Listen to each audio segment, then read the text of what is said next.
संपूर्ण घराला दोष लागतो, तुमची देवपूजा निष्फळ ठरते।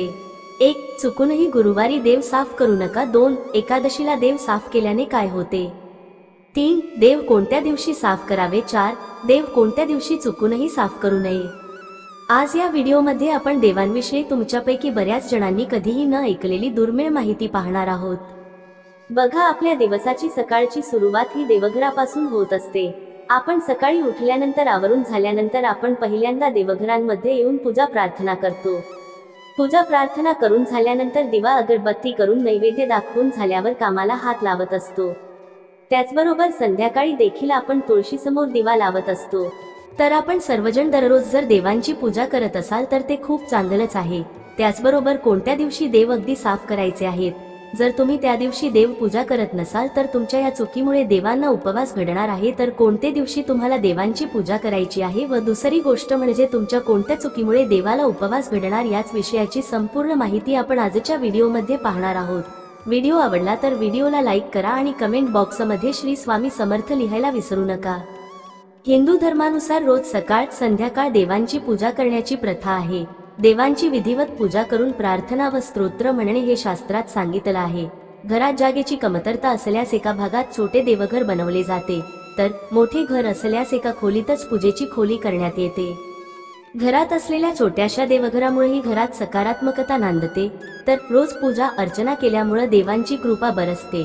ज्याप्रमाणे पूजापाठ करण्याचे नियम असतात त्याप्रमाणे देवघरात कोणते सामान ठेवावे व देवघराची काळजी कशी घ्यावी याचेही काही नियम आहेत। शास्त्रानुसार या नियमांचे पालन केल्यास घरात सुख समृद्धी नांदते, तसंच घरात सकारात्मकता राहते। दररोज आपण देवपूजा करत असतो, देवांना स्नान देखील घालत असतो।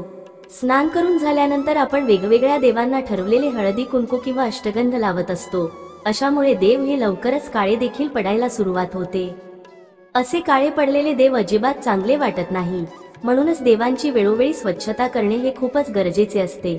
पण दररोज देखील तुम्ही देवाला स्वच्छ करू शकत नाही, कारण त्याच्यामुळे देवांना उपवास घडत असतो। देवांना नेमकं कोणत्या दिवशी साफ करावे, त्यांना कोणत्या दिवशी उपवास घडणार नाही आणि तुम्हाला संपूर्ण पूजेचे देखील फळ मिळेल। आता देवपूजा करण्याच्या वेळी आपण देवपूजा झाल्यावर बरेच जण दिवा अगरबत्ती लावत असेल, परंतु आपण कोणतीही पूजा कोणतेही कार्य अग्नीच्या साक्षीने करत असतो। ज्यावेळेस ही पूजा अग्नीच्या साक्षीने करतो त्यावेळेस आपण केलेली पूजा ही सार्थक जाते आणि म्हणूनच देवपूजा करायला सुरुवात करण्याच्या अगोदर आपल्याला दिवा प्रज्वलित करून घ्यायचा आहे। मग तुम्ही हा दिवा एका बाजूला ठेवला तरी चालेल आणि त्यानंतरच आपल्याला देवपूजा करायला सुरुवात करायची आहे। आता बघा, आपण दररोज घर स्वच्छ करत असतो, घराची साफसफाई करत असतो, परंतु आपल्याला घराची रोज साफसफाई करायला जमत नसलं तरी देखील आपण गुरुवारी चुकूनही घरातली फरशी पुसत नाही। गुरुवारी फरशी तर अजिबातच पुसू नये, कारण याच्यामुळे घरामध्ये जो येणारा पैसा आहे, घरामध्ये जी बरकत आहे ती आपल्याला मिळत नाही। कारण गुरुवारी घराची स्वच्छता साफसफाई फरशी पुसल्याने आपल्याला गुरुचे पाठबळ ही मिळत नाही आणि म्हणूनच गुरुवारी घरातील स्वच्छता फरशी पुसणे या गोष्टी टाळल्या पाहिजे। परंतु आपल्या घरातील देवांची साफसफाई गुरुवारी करू नये असं कुठेही दिलेलं नाही। हा नियम फक्त आपल्या घरातील फरशी पुसण्यासाठी, डीप क्लिनिंग करण्यासाठी आहे, देवांची स्वच्छता करण्यासाठी नाही। गुरुवारी आपण आपल्या घराची स्वच्छता फरशी पुसणे अशा गोष्टी केल्या तर यामुळे आपल्या पतीची प्रगती खुंटते, आपल्या पतीच्या कामात अडथळे येतात, मुलांची प्रगती खुंटते। परंतु देव स्वच्छ न करणे ही गोष्ट कुठेही दिलेली नाही। आपण देवांना स्वच्छ हे कधीही करू शकतो, मग एकादशी असू द्या, गुरुवार असू द्या। गुरुवारी आणि एकादशीच्या दिवशी घरातील देवघराची साफ सफाई करणे टाळा। या दिवशी देवघर स्वच्छ केल्याने घरात दारिद्र्य आणि कष्ट झेलावे लागतात। अशातच घरात राहणाऱ्या लोकांना मोठे नुकसान सहन करावे लागते। त्याचवेळी रात्री चुकूनही देवघराची स्वच्छता करू नका। असं केल्यास देवी लक्ष्मीचा कोप होऊ शकतो आणि देवी लक्ष्मीच्या क्रोधामुळे आर्थिक फटका तुम्हाला बसू शकतो।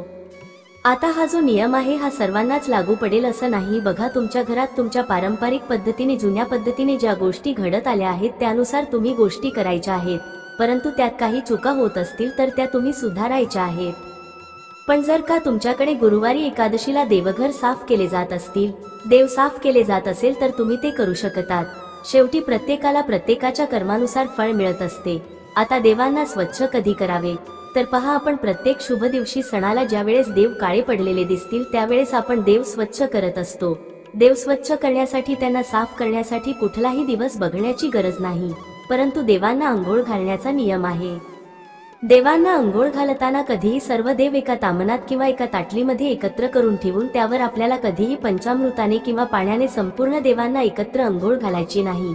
आता तुमच्याकडे जर का मोजकेच देव असते तरी हा नियम आहे, आणि जर का मोजकेच देव असून इतर देव देखील असेल तरी हाच नियम आहे. तुम्हाला एका तामणात किंवा गंगाळ्यामध्ये एखादं तुम्ही भांड पालथ ठेवू शकतात, वाटी ठेवू शकतात, किंवा एखादा छोटा चौरंग तुम्हाला आणायचा आहे, पाट आणायचा आहे, तो तुम्ही त्या गंगाळात किंवा तामणात ठेवू शकतात आणि त्यावर एक एक मूर्ती घेऊन एकेका मूर्तीला तुम्ही अंघोळ घालू शकतात. सर्व देवांना कधी एकत्र एकाच भांड्यामध्ये ठेवून अंघोळ घालू नये, यामुळे आपल्याला या चुकांचा दोष लागू शकतो आणि आपण केलेल्या पूजेचं संपूर्ण फळ आपल्याला मिळत नाही. दुसरं महत्त्वाचं म्हणजे देवांना स्वच्छ करण्यासाठी शक्यतो पितांबरीचा वापर करू नये. त्याऐवजी आपण एका वाटीमध्ये आंबट दही, लिंबू, थोडीशी हळद या सर्व वस्तू एकत्र करून या वस्तूने पितळीच्या मूर्तींना चोळून आपण देव स्वच्छ करू शकतो. यामुळे देवांचं पावित्र्य देखील राखले जाते. परंतु सध्या सर्वांकडेच पितळी देव असतात आणि पितळी देव लवकर काळे पडतात. मग अशा वेळी तुम्ही 2-3 दिवसांनी एकदा लिंबू, आंबट दही, हळद याचा वापर करून तुम्ही देव स्वच्छ करू शकता. त्याचप्रमाणे तुम्ही चिंचाचा वापर करून देखील देव स्वच्छ करू शकतात. आता देव स्वच्छ करण्यासाठी जे कोणी ब्रशचा वापर करत असेल तर तुम्हाला ब्रश हा नवीनच घ्यायचा आहे आणि तो सॉफ्ट बघून घ्यायचा आहे. जुना ब्रश, कोणी वापरलेला ब्रश चुकूनही देवांसाठी स्वच्छ करण्यासाठी घेऊ नये, यामुळे देखील आपल्याला दोष लागू शकतात. आता बघा, तुम्हाला जर का पितांबरी वापरायची असेल तर तुम्ही शक्यतो क्वचितच एखाद्या दिवशी पितांबरी वापरा. नेहमी पितांबरीने देव स्वच्छ नका करू. पितांबरीने देवांची झीज होते. बघा, चांदीचे टाक असतील तर पितांबरीने चांदीचे टाक खराब होतात. देवांचे डोळे, नाक, कान झिजतात, होल देखील पडतात, माशी देखील यामुळे लागते. आणि जर का देवांना माशी लागली तर यामुळे आपण केलेल्या देवपूजेचे फळ आपल्याला मिळत नाही. या उलट आपल्याला दोष लागत असतात, अडचणी येत असतात, कोणतेही काम आपले पूर्ण होत नाही. काही ठिकाणी पितांबरी वापरल्यानंतर डिटर्जंट, पावडर, साबण वापरतात. मग अशा वस्तू न वापरता तुम्ही एक सॉफ्ट साबण आणून तो सेपरेट देवघरामध्ये देवांसाठी ठेवू शकतात आणि तो तुम्ही पितांबरी वापरल्यानंतर वापरू शकतात. आपण देवाची पूजा जेवढी शास्त्रशुद्ध पद्धतीने करू तेवढे त्याचे संपूर्ण फळ आपल्याला मिळत असते. जेव्हा देवघराची स्वच्छता कराल तेव्हा देवघरातील देवांच्या मूर्ती आणि फोटो जमिनीवर ठेवू नका. त्यांना स्वच्छ ठिकाणी आणि स्वच्छ कपड्यात किंवा स्वच्छ भांड्यात ठेवा. देव स्वच्छ करण्यासाठी अमावस्या तिथी अतिशय महत्त्वाची मानली जाते. त्याचप्रमाणे एकादशीला देव स्वच्छ करू शकतो आणि प्रत्येक सणाच्या दिवशी आपण देव स्वच्छ करू शकतो. देव स्वच्छ केल्यानंतर, देवपूजा झाल्यानंतर देवांना हळदी, कुंकू, अष्टगंध लावावे, फुले अर्पण करावी, धूप, दीप, अगरबत्ती लावावी आणि रोज देवाला नैवेद्य देखील दाखवावा. आपल्या देवघरातील मेन देव म्हणजे आपली कुलदेवी आणि कुलदैवत यांची सेवा आपल्याला रोज करायची आहे. आणि यानंतर आपले गुरु, आपल्या गुरूंची देखील आपल्याला रोज न चुकता सेवा करायचे आहे. आपल्या देवघरामध्ये मेन देव एक म्हणजे आपली कुलदेवी, दुसरा आपले कुलदैवत, तिसरा शंकराची पिंड, चौथी अन्नपूर्णा देवी आणि पाचवा देव म्हणजे बाळकृष्णाची मूर्ती आणि गणपती बाप्पांची मूर्ती. या व्यतिरिक्त आपण देवघरामध्ये लक्ष्मी मातेची मूर्ती, विठ्ठल रुक्माईची मूर्ती, दत्तगुरूंची मूर्ती ठेवू शकतो.